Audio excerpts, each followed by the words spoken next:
may feel safer and more confident in law enforcement if the positive outcomes seen in high-profile cases like successful investigations and convictions could be replicated across the board. But issues like police corruption, inefficiency, and a lack of public trust continue to fuel this dissatisfaction. Illegal firearms also remain a serious challenge in our criminal justice system. Let's bring in Dr Mpho Matlala. He's a senior lecturer at the Department of Police Practice at Unisa. Dr. Matlala, good afternoon. It's great to have you on. I hope you saw the police painting a picture of the murder of DJ Somebody and the AK-47 that's been linked to several other murders, now almost 10 cases, including 2 other high-profile cases.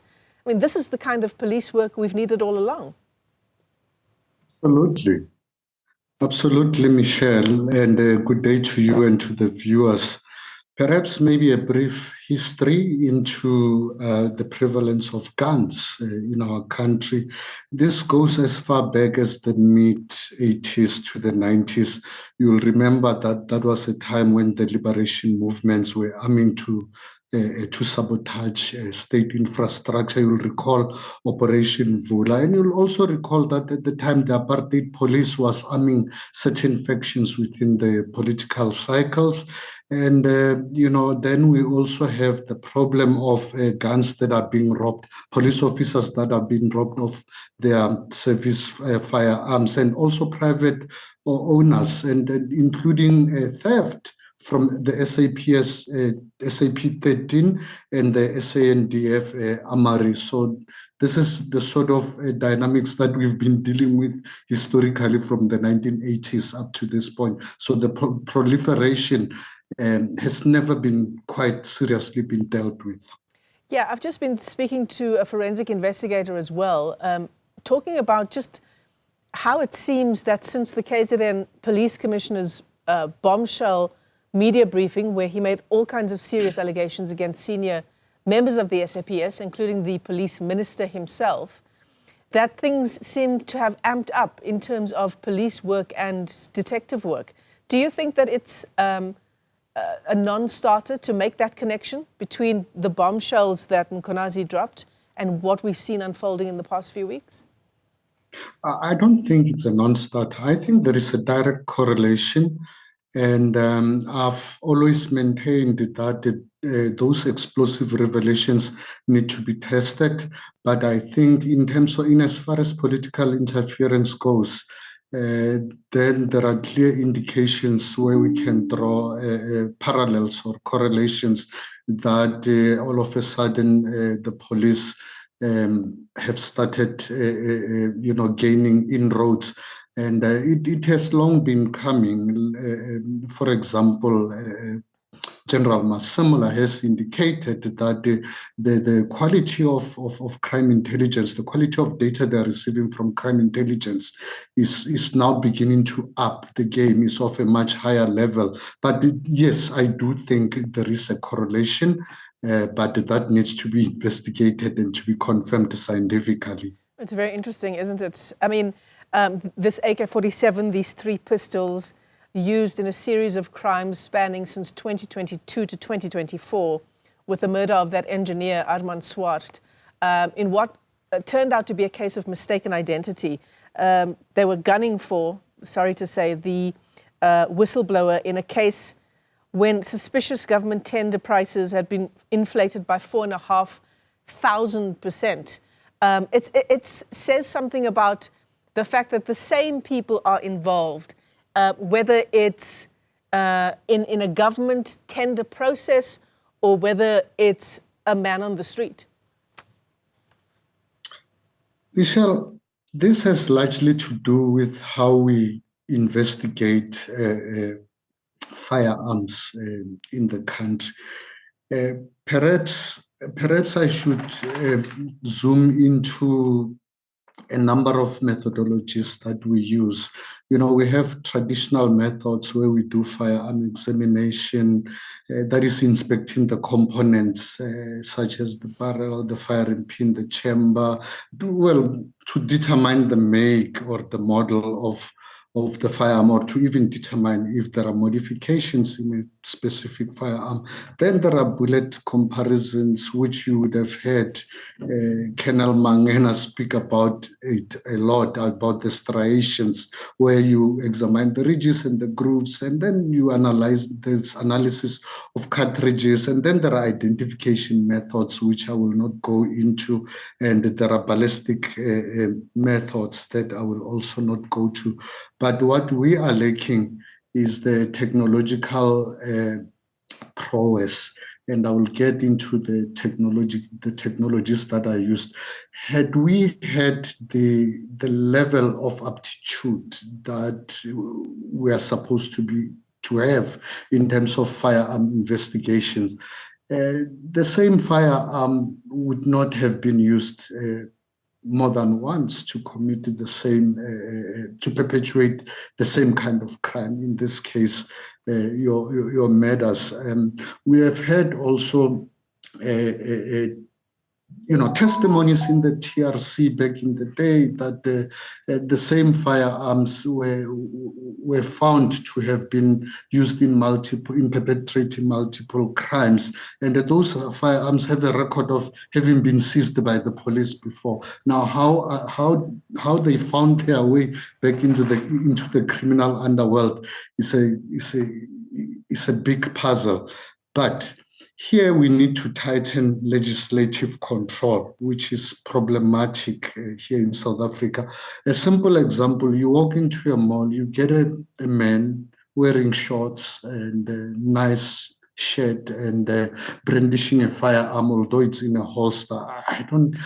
Back in the day when I was still in law enforcement, that was prohibited. That firearm would have been seized. I don't know if the law still makes provision for that. And there is also now the issue of the Criminal Law Forensic Procedure Act.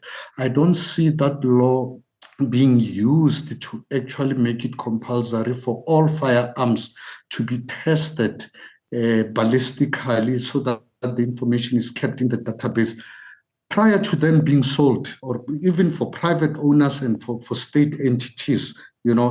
I believe each and every firearm, we should have the properties, the ballistic properties thereof in our databases, so that we are able to make comparisons whenever there is a crime scene or a shooting incident. And sentencing, really, I cannot overemphasize on sentencing. It's not harsh enough. Then there is the issue of border control, Michelle. The body scanners to check whether firearms are controlled or are concealed on persons. The cargo scanners, do we even have? I doubt. And then there's the vehicle scanners, and also increasing law enforcement on the forgotten corridors, Michelle. Many of the guns come from Mozambique, with its problems now with Boko Haram. They come through the Inyambane corridors, the corridor of Inyambane, and I don't hear anybody talking about policing that corridor.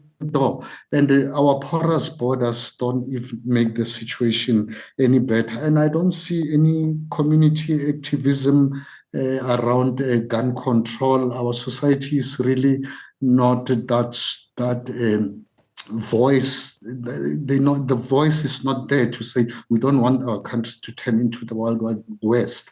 We know that government in the past has come up with initiatives of granting amnesty, but amnesty, you can only go this far with amnesty for people to hand over their illegal firearms.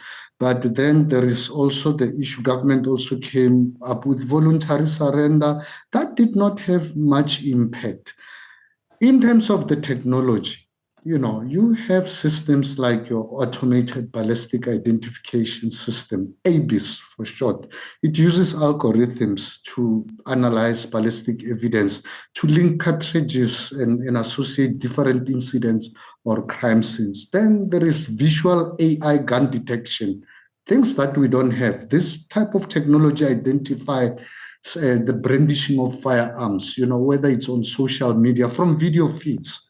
in real time, and that serves as a good warning for impending threats, and helps the police to actually put up proactive measures. And then there is, I'm just thinking on top of my head, you have your 3D imaging. While you think, Dr. Matlala, perhaps it's a good time to talk about the 30 firearms that were intercepted by police, apparently being transported to the Western Cape. I mean, that also, the trafficking of firearms, which was how the police spokesperson described it, of these 9mm pistols to the Western Cape, a province that is plagued by gang violence and drugs, says a lot about why it's been so difficult for that province to get the scourge of violence and drugs under control.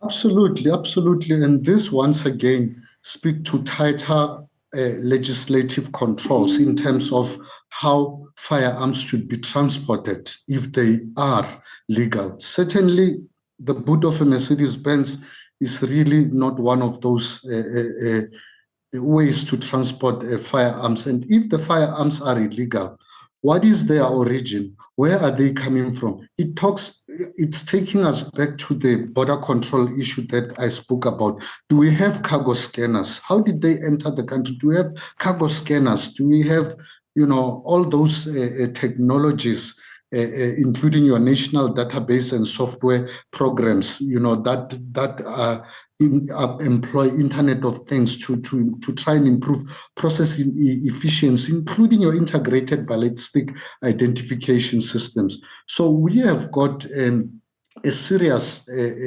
deficit in terms of our law enforcement, because our law enforcement is really, they are trying very hard. The men and women in blue are working very hard, but the techniques or the approach is a bit yesterday. It needs to be today, and there are technologies out there in the market. Yes, there are budgetary constraints, and some of these technologies are very, very expensive, but some of them, it's a matter of paying licenses to get the software and get applications that are 4IR attuned into the existing computerized systems. Right. But our gun control is really very disconcerting. Well, thanks very much for giving us that perspective. Dr. Mpho Matlala is a senior lecturer in the Department of Police Practice at Unisa.